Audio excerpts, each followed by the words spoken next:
Bismillahirrahmanirrahim.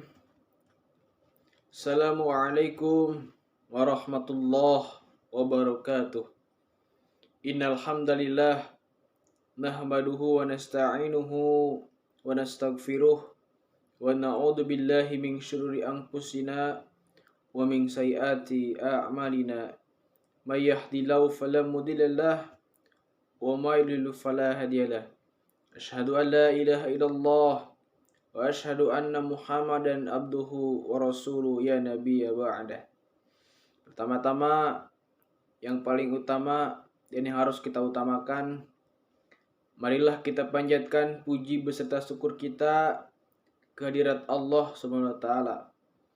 Karena atas rahmat dan hidayahnya lah, alhamdulillah kita masih diberikan umur yang panjang, masih diberikan kesehatan, masih diberikan rezeki yang begitu panjang, yang begitu banyak oleh Allah diberikan kepada kita.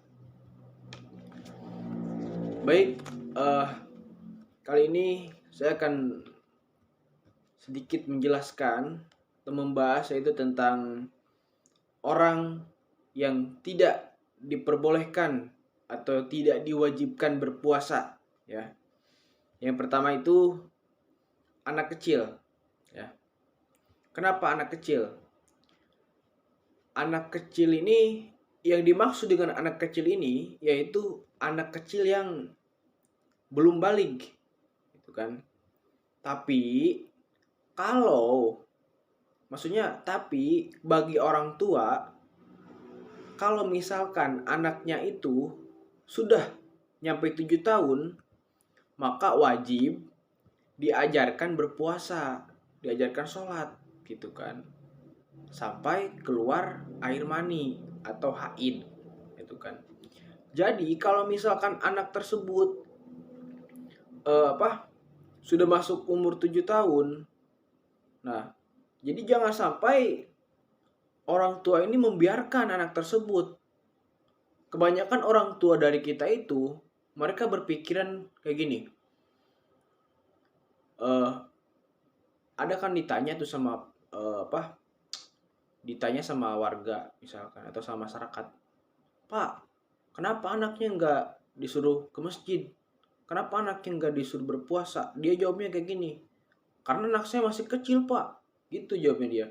Padahal itu anak itu ketika dia belum balik itu harus dididik oleh orang tua itu, ya, seperti berpuasa, sholat, gitu kan, harus dididik. Kalau misal anak tersebut nggak dididik kayak gitu, itu akan menjadi dosa kepada orang tuanya, gitu kan.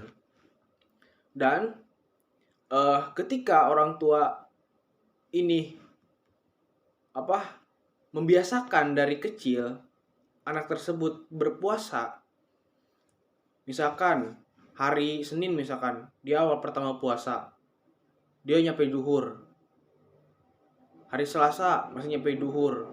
Nah, ketika di hari Rabu dan Kamisnya mungkin dia nyampe sore, gitu kan.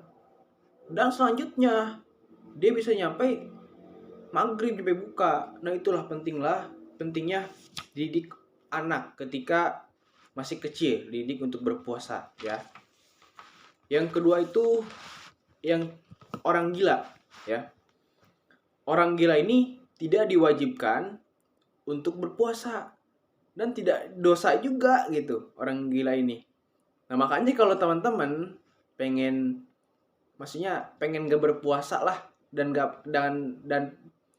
pengen gak dosa juga, maka jadilah orang gila, biar kalian gak berpuasa dan juga tidak mendapatkan dosa. Nah, itu yang ketiga. Yang kedua. Yang ketiga itu orang yang sakit, itu kan. Nah, jadi orang yang sakit ini harus ada keterangan dari dokter. Jadi jangan sampai dia mengklaim, saya sakit nih, ke puasa dia buka misalnya karena sakit. Pernah tuh saya bertanya kepada seorang perempuan, cewek lah katakan gitu. Saya tanya, "Eh, Mbak, kenapa Mbak gak berpuasa?" "Saya lagi sakit Mas," katanya. "Sakit apaan?" "Sakit jerawat." Harusnya sakit jerawat itu nggak berpengaruh dengan berpuasa, itu bukan sakit gitu. Nah, jadi yang dimaksud dengan sakit di sini itu harus ada eh, surat dari dokter, harus ada keterangan lah. Kalau maksudnya gini, ketika orang ini sakit, misalkan kata dokter ini, kalau misalkan kamu berpuasa, penyakit kamu bakal makin parah, makin kambuh, gitu misalkan dokter. Nah itu maka dia boleh berbuka atau boleh dia tidak berpuasa. Itu jadi harus ada keterangan dari dokter, jangan sampai kita mengklaim sakit gitu. Misalkan teman nih, ada teman, kamu lagi sakit ya? Iya, misalkan kamu udah jangan puasa aja karena kamu lagi sakit, jangan sampai kayak gitu. Tadi intinya harus ada keterangan dari dokter gitu kan. Nah, selain dari pengalaman dari dokter itu, ada pun juga dari pengalaman pribadi.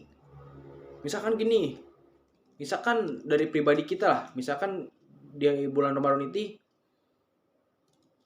karena kita sudah mencoba atau sering lah berpuasa misalkan, atau puasa di tahun lalu, kita kalau misalkan kita mempunyai penyakit apa gitu, itu tapi nggak diklaim oleh dokter penyakitnya itu.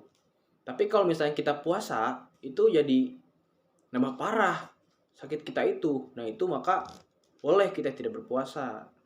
Itu yang ketiga. Jadi yang keempat itu adalah orang tua. Nah, orang tua karena umur gitu kan. Jadi ada orang tua yang kelihatannya lemah. Lemah apa dulu nih? Maksudnya lemah fisiknya gitu kan. Seperti umur gitu kan. Jadi umur ini sebenarnya sih kalau menurut saya tidak penting gitu kan. Nah, biasanya ketika umur 55 itu ada juga yang fisiknya lemah. Ada juga yang sudah umur 70 tahun tapi fisiknya masih kuat. Ada juga kayak gitu kan. Karena mungkin dia ketika dia umur 55 dia sering sakit gitu kan. Makanya banyak penyakit yang menyebabkan dia lemah. Nah,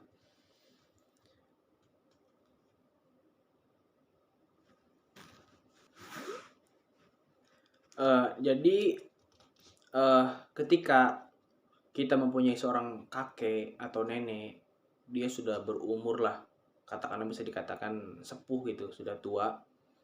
Dan kita sebagai cucu itu jangan memaksakan kakek nenek kita itu untuk berpuasa gitu. Jadi kebanyakan dari cucu-cucu dari cucu-cucu kakek nenek tersebut, dia suka berpendapat kayak gini, "Kek, nek, ayo dong berpuasa. Ajal kakek nih sebentar lagi nih." Gitu. Katanya apa? Ajal kakek sebentar lagi. Bilang kayak gitu. Kata cucunya itu.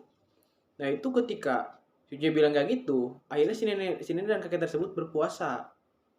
Nah, secara berpuasa itu sama dengan si cucu ini menyuruh kakeknya untuk mati gitu. Nah, itu. Nah, jadi seperti yang dibilangkan tadi bahwasannya orang tua ini tidak diwajibkan untuk berpuasa atau boleh tidak berpuasa. Nah, kalau misalkan eh, kita mempunyai kakek atau nenek, dia sudah sepuh lah, sudah umurnya udah tua dan fisiknya juga udah gak kuat gitu. Itu sama kita dikasih bubur aja tiap hari, itu gak apa-apa. Itu nggak maksudnya nggak membatalkan atau nggak dosa lah pada kakek tersebut untuk para nenek tersebut karena dia udah umurnya udah tua. Yang penting ketika dia tidak berpuasa dijaga apanya dulu nih, dijaga seperti sholatnya rajin, zikirnya banyak, baca Al-Quran gitu kan. Gak usah berpuasa gak apa-apa. Nah yang kelima itu haid, orang yang haid ya gak boleh berpuasa itu.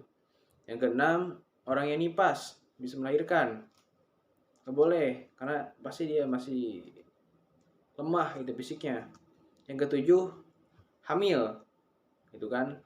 Nah, kalau misalkan lagi hamil, ini sebenarnya sih enak gitu kan. Hamil menyusui itu dia nggak diwajibkan, atau dia itu tidak boleh berpuasa lah istilahnya gitu. Dia boleh berbuka gitu. Jadi ada cerita sangat bagus. Saya di kampung saya itu ada seorang ibu-ibu, dia itu selama 40 tahun dia itu belum pernah berpuasa. Pokoknya selama 40 tahun itu dia itu berturut-turut tidak berpuasa. Kenapa alasannya?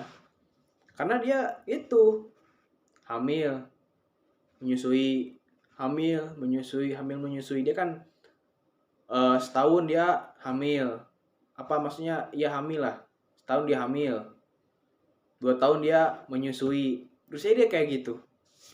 Jadi itu tidak diwajibkan ya. Maksudnya tidak dapat dosa juga terhadap ibu-ibu tersebut. Itu karena dia alasannya itu hamil dan menyusui.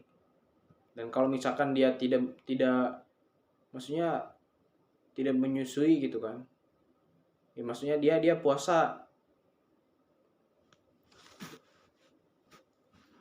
ya maksudnya dia itu puasa gitu, tapi dia pasti asinya itu berkurang terhadap anaknya itu, atau asinya itu gak ada terhadap anaknya, maka dia diperbolehkan untuk tidak berpuasa ya.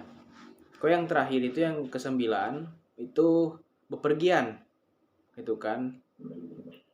Jadi untuk bepergian ini biasanya kalau di kampung itu seperti di pantai ya, itu ada namanya nelayan ya. Nelayan ini sebenarnya boleh tidak berpuasa gitu, asalkan dia menempuh perjalanan sejauh 40 km.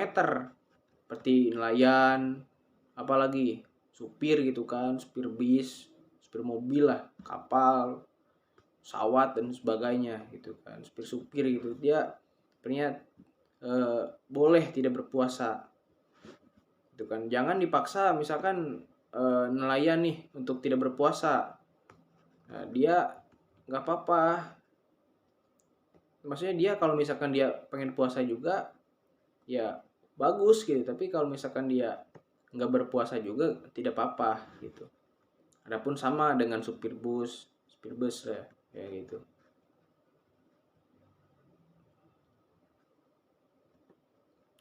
Biasa kan kalau dalam supir gitu kan bepergian gitu, biasanya dalam sholatnya kan suka ketinggalan juga, karena dia ya bisa itu di jama qosor lah, takdim atau jama takhir, atau di kodo sholatnya, seperti itulah. Mungkin cukup sekian pembahasan, yaitu tentang orang yang tidak diperbolehkan berpuasa. Terima kasih atas perhatiannya. Mohon maaf apabila ada suatu kekurangan dari penjelasan kali ini. Saya mohon maaf yang sebesar-besarnya karena saya juga masih dalam proses pembelajaran. Akhirul kalam, Allahul muwafiq ila aqwamit thoriq. Assalamualaikum warahmatullahi wabarakatuh.